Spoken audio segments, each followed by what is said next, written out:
situ atau sangat sedikit yang non pesantren, lebih banyak yang pesantren, sistem pembelajarannya juga saya sesuaikan. Nah, kalau lebih banyak yang sekolah umum, SMA di luar, tidak nyantri, bukan aliyah misalnya, desain pembelajarannya pun saya sesuaikan.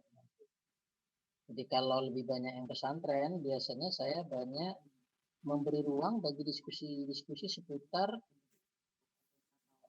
hazanah keilmuan Islam klasik. Ini nampaknya relatif berimbang ya antara pesantren dan tidak. Saya sesuaikan. Baik.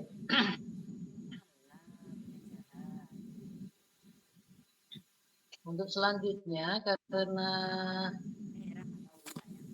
saya berkepentingan untuk mencatat Anda yang hadir, terutama yang aktif berbicara, komen, menanggapi, menyanggah, atau bertanya, saya minta nama yang tertera di akun Anda, nama asli ya, yang lengkap.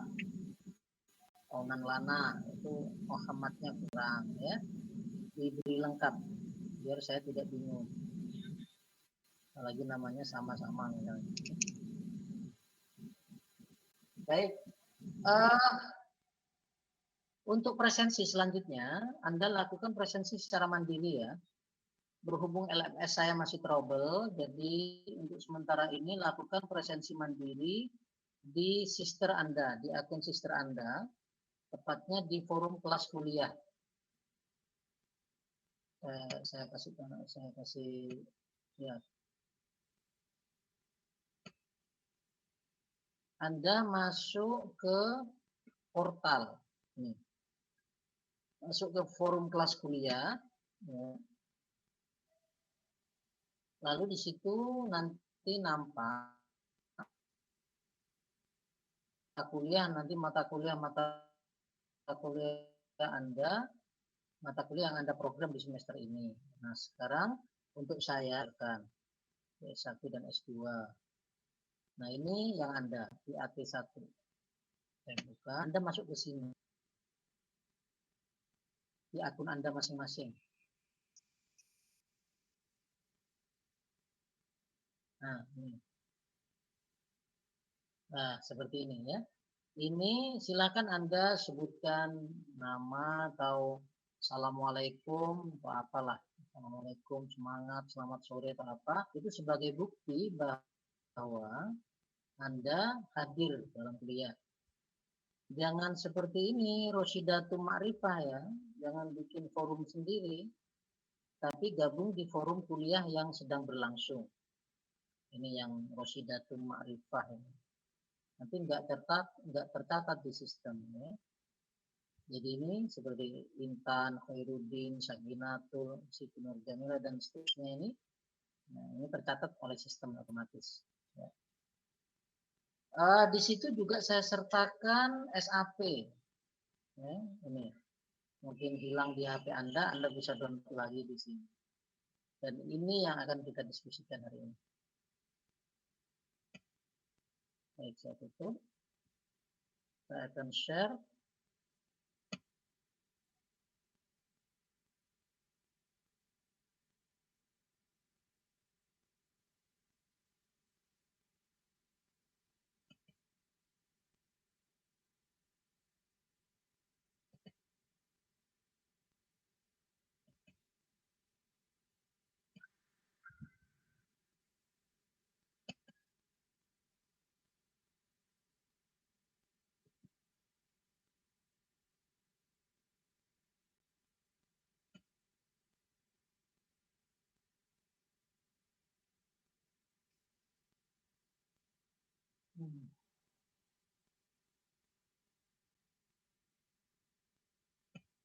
Baik, ini yang akan saya diskusikan.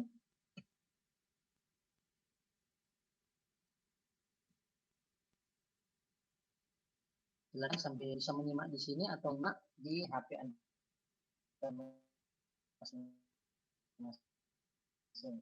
Yang grup itu adalah SAP. Ini SAP-nya. SAP itu singkatan dari Satuan Acara Perkuliahan. Dalam bentuknya yang lebih rinci itu RPS, Rencana Pembelajaran Semester. Nah, saya memberi ruang yang lebih luas untuk membuka kemungkinan barangkali dari Anda ada usulan, ada penambahan atau malah pengurangan. wah kurang mendalam Pak, tambahkan materi ini, nanti saya tambahkan. Atau wah ini bikin ribet Pak, dikurangi saja ya, kita kurangi.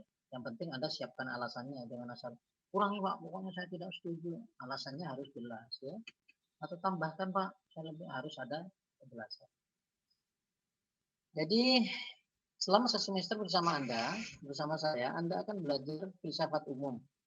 Ya, filsafat umum ini adalah mata kuliah dasar umum atau mata kuliah universitas mata kuliah universiter ya, mata kuliah yang ada di semua fakultas, di semua prodi filsafat umum ini. Bahkan filsafat umum itu juga ada di berbagai perguruan tinggi apapun, mau yang umum, mau keagamaan, mau yang Islam atau Kristen, pasti ada mata kuliah filsafat umum dan itu disampaikan di semester awal. Pasti. Ada satu orang yang bisa menjawab mengapa semua fakultas dan prodi mengajarkan mata kuliah filsafat umum. Bahkan di perguruan tinggi lain yang non-agama, seperti UNED, itu mengajarkan juga filsafat umum. Ada yang bisa memberi alasan satu saja, satu orang? Kenapa?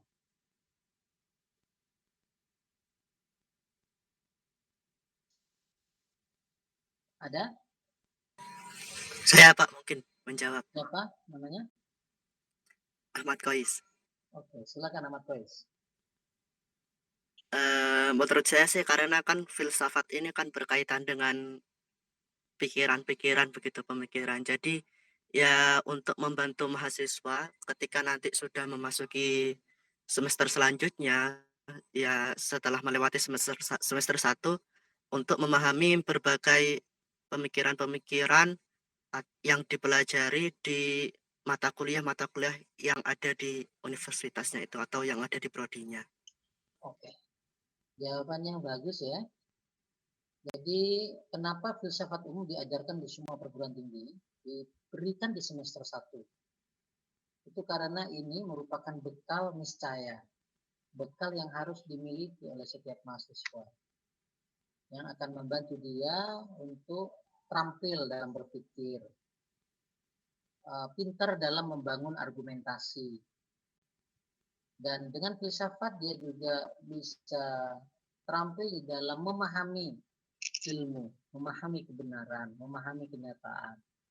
Dan juga diharapkan dengan filsafat yang dia miliki, dia bisa mampu mengkritisi kenyataan, mengkritisi ilmu. Dan yang paling penting dengan filsafat, setiap mahasiswa itu dihajatkan mampu menciptakan kebenaran, memproduksi ilmu, memproduksi pengetahuan. Itu kegunaan mengapa filsafat diajarkan di kelas awal. Karena itu sangat berkait dengan peningkatan kemampuan kita untuk bisa berpikir secara benar, tepat, logis, koheren, sinoptik, dan seterusnya. Gitu. Karena banyak orang berpikir, tapi tidak semua orang berpikir secara benar dan tepat, terus baik. Berpikir yang benar, tepat, dan baik itu adalah berpikir yang menerapkan prinsip-prinsip ilmiah. Nah, untuk bisa berpikir yang taat asas keilmiahan itu, Anda perlu belajar filsafat.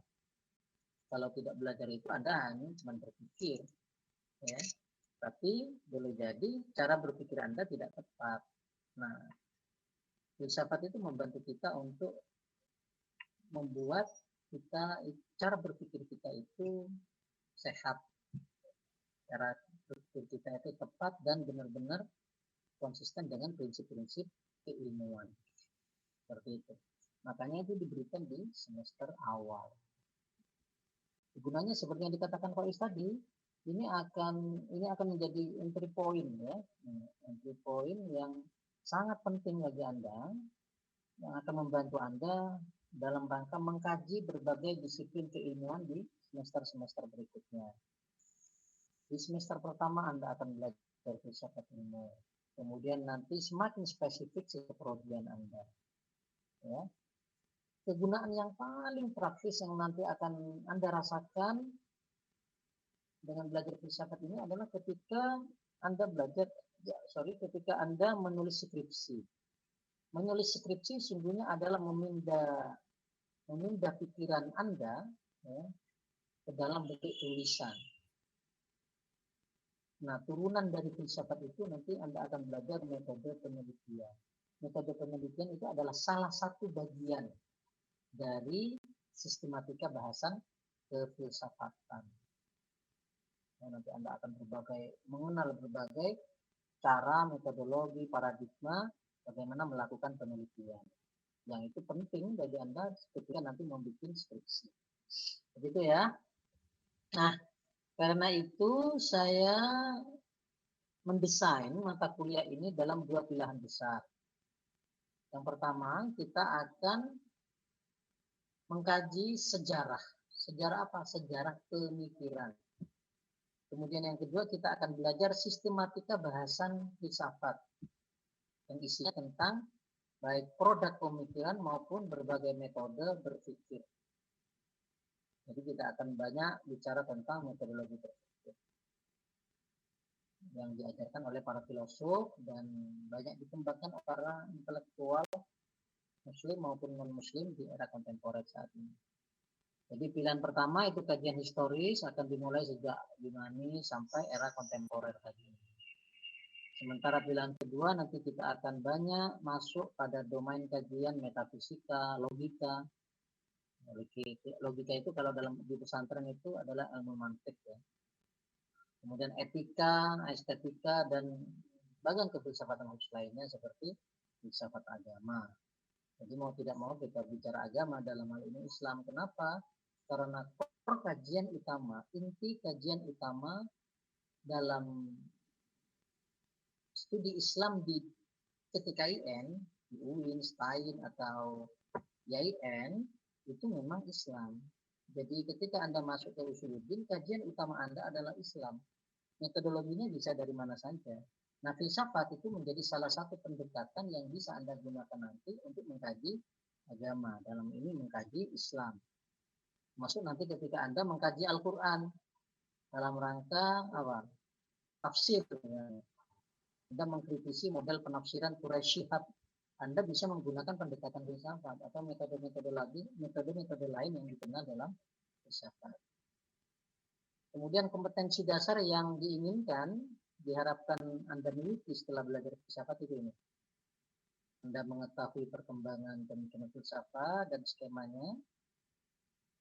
Terus ini, Anda menguasai dasar-dasar metodis pemikiran. Jadi berpikir itu ada metodologinya, Anda menguasai dasar-dasarnya, dan untuk selanjutnya bisa menerapkannya dalam proses sistematisasi berpikir dan membangun gagasan.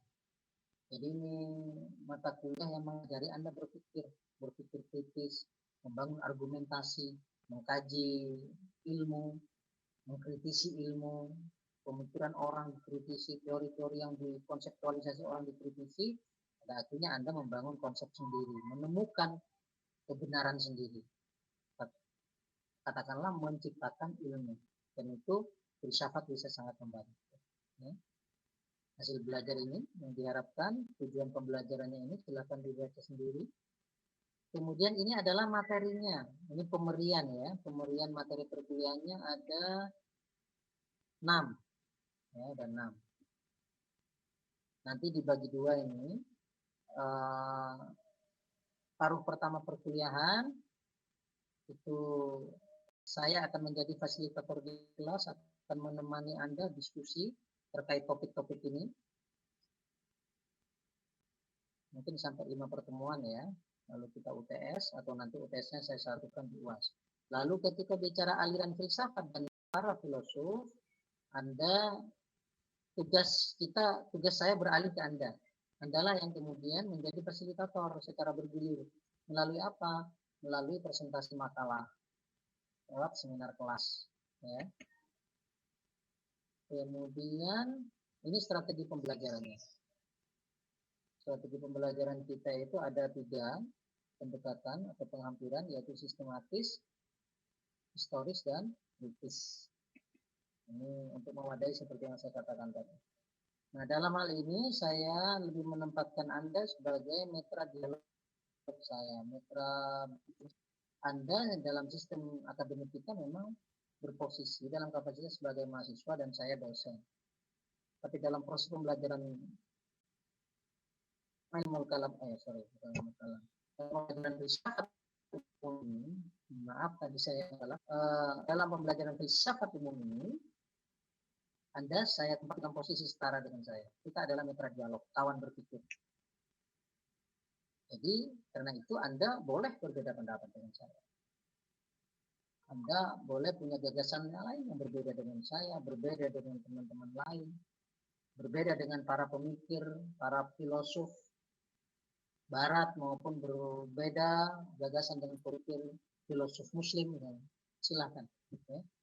Karena perbedaan pendapat itu yang memungkinkan dinamika keilmuan itu berkembang. Ya. Jadi pembelajaran kita itu orientasinya hasil, bukan orientasinya proses, bukan hasil. Jadi meskipun hasilnya berbeda dengan saya, itu tidak akan membuat nilai Anda kemudian jatuh atau saya bikin tidak lulus, enggak. Anda boleh berbeda pendapat dengan saya, yang pasti penilaian saya itu fokus pada proses yang Anda terapkan, alur berpikir yang Anda lakukan sampai berkesimpulan berbeda dengan saya. Misalnya ini adalah tempat kacamata ya, tempat kacamata saya. Misalnya Anda mengatakan ini berwarna pink, saya mengatakan ini berwarna putih. Teman Anda yang lain mengatakan ini kuning, ada yang bilang coklat, ada yang bilang hijau, ada yang bilang biru, hitam, dan macam-macam. Saya tidak mempersoalkan hasilnya, kesimpulan Anda yang berbeda dengan saya. Tapi yang saya nilai itu bagaimana alur berpikir Anda, bagaimana desain argumentasi Anda sampai berkesimpulan bahwa ini berwarna pink, bukan berwarna putih seperti keyakinan saya. Ya? Apakah Anda konsisten menerapkan logika, metodologi berpikir yang utuh, atau sebenarnya Anda sering banyak melakukan misalnya jumping to conclusion, melakukan logical fallacy, ya, kesesatan dalam berpikir dan macam-macam. Itu yang saya lihat. Jadi jangan khawatir berbeda pendapat dengan saya. Tidak otomatis yang sama pendapat dengan saya lantas nilainya bagus. Saya lihat dulu bagaimana alur berpikir Anda sampai berkesimpulan sama dengan saya. Jadi saya perlakukan setara. Karena itu pemberian nilai dalam evaluasi ini saya sandarkan terutama pada 3 hal. Seluruhnya menyangkut aspek kritisisme, lisan maupun tulisan. Jadi saya harap Anda itu benar-benar aktif, tidak hanya